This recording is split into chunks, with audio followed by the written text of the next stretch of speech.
వేదిక మీద ఉన్న మిత్రులకి, పెద్దలకి, సభలో ఉన్న మిత్రులందరికీ నమస్కారం.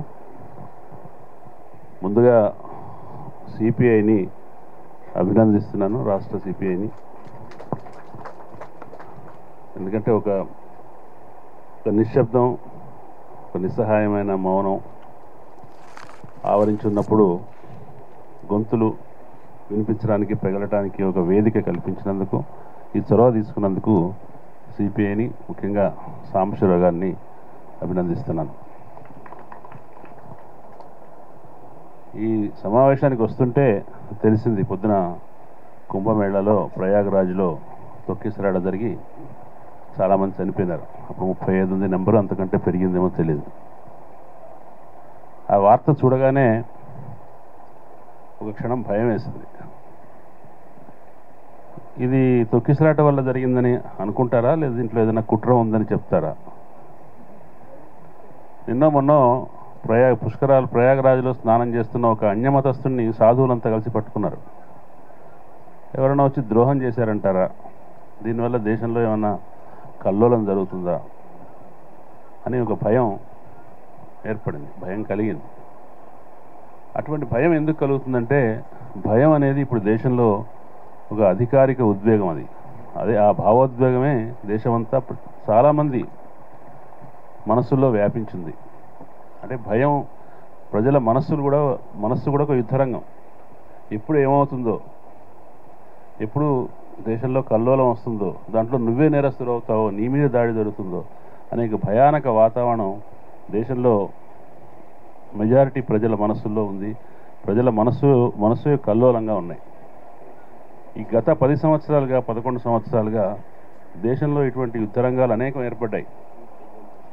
దాంట్లో తీవ్ర బీభత్సమైన రక్తపాతంతో కూడిన యుద్ధరంగం అబూజ్మన్లో జరుగుతుంది. ఇతర యుద్ధరంగాలు కూడా ఈ సందర్భంగా మనం గుర్తుపెట్టుకోవాలి. ఒకటి, భావస్వేచ్ఛ. పత్రికలను అదుపులోకి తీసుకున్నారు, కొనుక్కున్నారు, సంపాదకులను శిక్షించారు, జైల్లో పెట్టారు, దేశద్రోహం పెట్టారు, చైనా డబ్బుతో పత్రికలు నడుపుతున్నారన్నారు, జార్జ్ సొరోస్కి అమ్ముడుపోయారన్నారు. వీలైతే పత్రికలను కొనేశారు, లేదంటే భయపెట్టారు. భావస్వేచ్ఛ మీద మొదటి దాడి. తర్వాత, హేతుబద్ధంగా ఆలోచించొద్దు, విషయాల్ని మంచి చెడ్డ చెప్పొద్దు, చరిత్ర గురించి వాస్తవమైన దృక్పథం ఉండొద్దు, నీ రాజ్యాంగంలో ఫండమెంటల్ డ్యూటీస్లో చెప్పారు కదా, అంటే సైంటిఫిక్ టెంపర్ని, కుతూహలాన్ని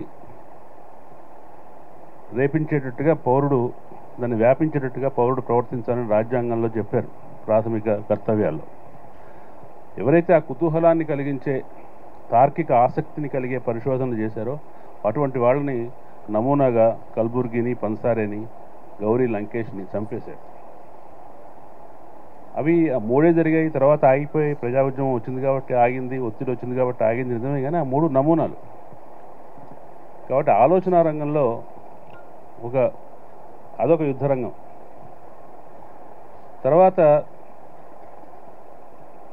రాజ్యం చేసే అణిచివేతను, ప్రజల మీద జరిగే దాడుల్ని ప్రశ్నించేవాళ్ళు, నిలదీసేవాళ్ళు, వాళ్ళ తరఫున మాట్లాడేవాళ్ళు, వాళ్ళందరినీ సైలెన్స్ చేయడం కోసం, వాళ్ళందరినీ వాళ్ళ కాళ్ళు చేతులు కట్టేయడం కోసం, గొంతు వినిపించకుండా చేయడం కోసం భీమా కోరేగాం లాంటి కుట్ర కేసులు పెట్టి దేశవ్యాప్తంగా పౌర హక్కుల్ని, న్యాయవాదుల్ని, ఆదివాసులతో, బలహీనులతో పనిచేసేవాళ్ళని వాళ్ళందరినీ జైళ్లలో పెట్టారు.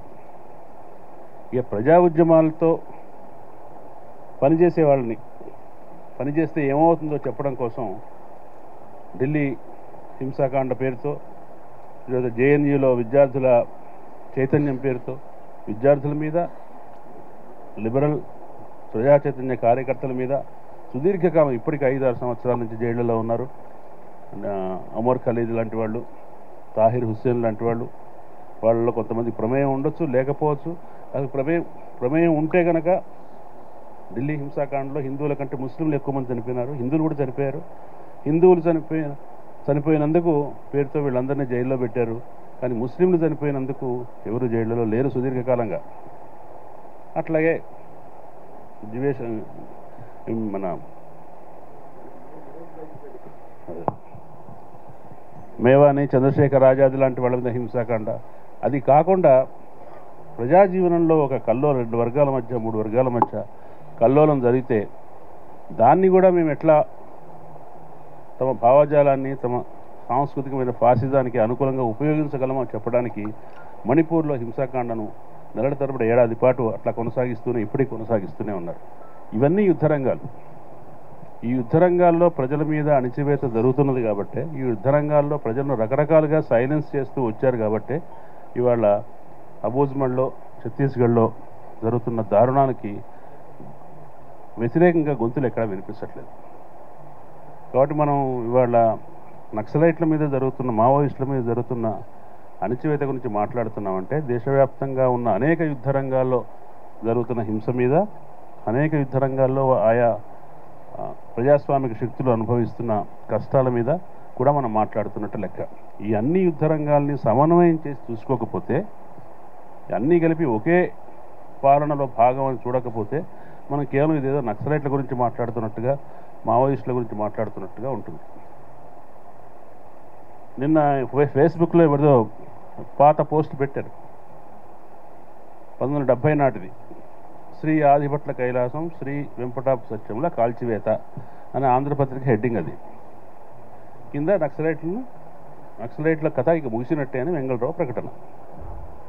నక్సలైట్ల కథ ముగిసినట్టే అని 70లో వెంగళరావు చెప్పాడు. తర్వాత వసంత నాగేశ్వరరావు చెప్పాడు.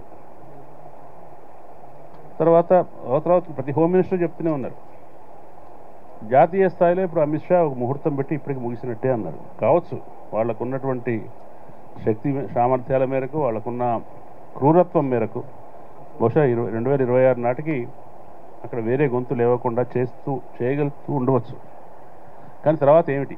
ఈ విషయం కూడా నేను ఒకసారి ఒక కాలంలో రాశాను.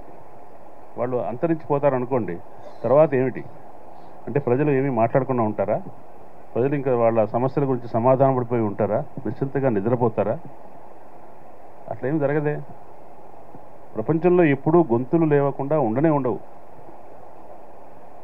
ప్రపంచంలో ఎంత రైటిస్ట్ ఫోర్సెస్ పెరుగుతున్నాయనుకున్నా ఎక్కడో చోట ఏదో మాట్లాడతాడు ఎవడొకడు. చిన్నగానో, సన్నగానో, గట్టిగానో మాట్లాడతాడు. చూశారు కదా, ట్రంప్ గురించి విన్నాము.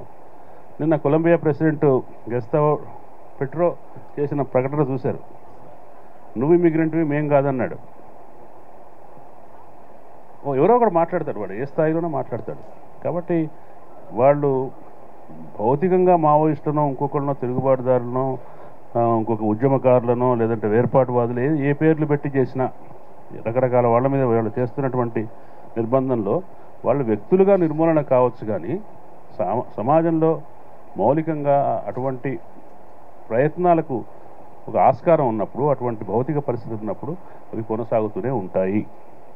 కాబట్టి ఇప్పుడు మనం చూడవలసింది ఏంటంటే, మనకు కలిగే నైతికమైన సమస్య ఏంటంటే, అక్కడ ఒక చోట అట్లా అన్ని 10 మంది, 100 మంది చనిపోతూ ఉంటే, ప్రభుత్వం నిర్దాక్షిణ్యంగా చంపేస్తూ ఉంటే, చంపేసినప్పుడల్లా పోలీసు అధికారులను, భద్రతా యంత్రాంగాన్ని, ప్రభుత్వంలోని పెద్దలు అభినందిస్తూ ఉంటే, లేదంటే చంపేసిన వాళ్ళు ఆ శవాలను ముందు వేసుకొని నృత్యాలు చేస్తూ ఉంటే, మనం వాటిని చూసి చదివి మౌనంగా ఉండగలమా? మౌనంగా ఉండటంలో మనకు ఒక నైతికమైన సమస్య ఉంటుంది. మన మనసు సమాధాన పడదు, సమాజం మనస్సులు కూడా సమాధాన పడవు. అది ఎంతో కాలం సాగటానికి వీల్లేదనే విషయం మనం ఏదో రకంగా చెప్పాలి. వీలైతే నినాదంతో చెప్పాలి, లేకపోతే మౌన ప్రదర్శనతో చెప్పాలి. ఇది మనకు సమ్మతం కాదనే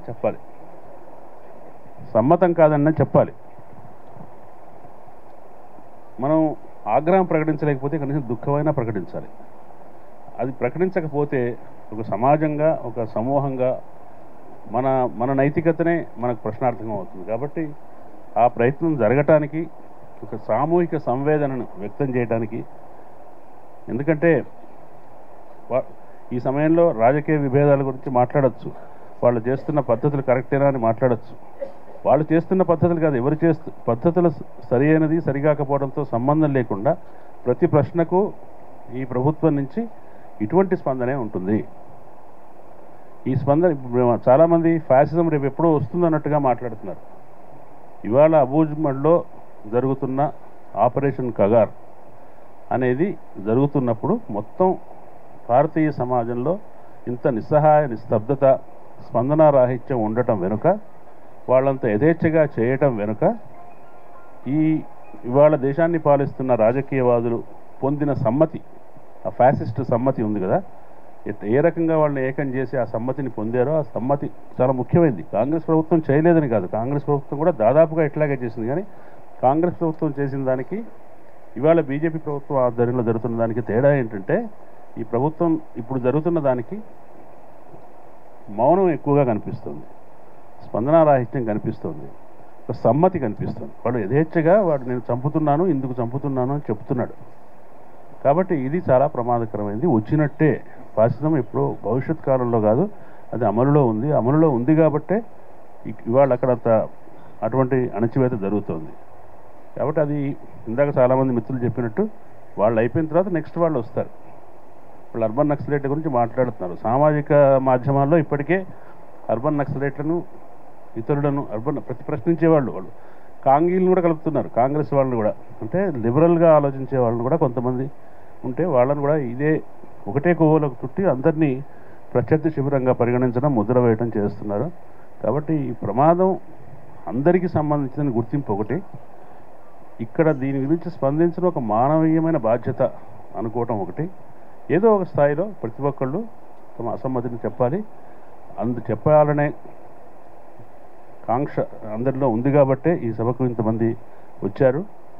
ఈ ప్రయత్నం మరింత విస్తృతం కావాలని, ఇక్కడికి వచ్చిన వాళ్ళందరూ ఇంకా 10 మందికి తమ సంవేదనలను, భావోద్వేగాల్ని పంచుకోవాలని కోరుతూ ఈ అవకాశం నాకు ఇచ్చినందుకు కృతజ్ఞతలు తెలియజేస్తున్నాను. Thank you.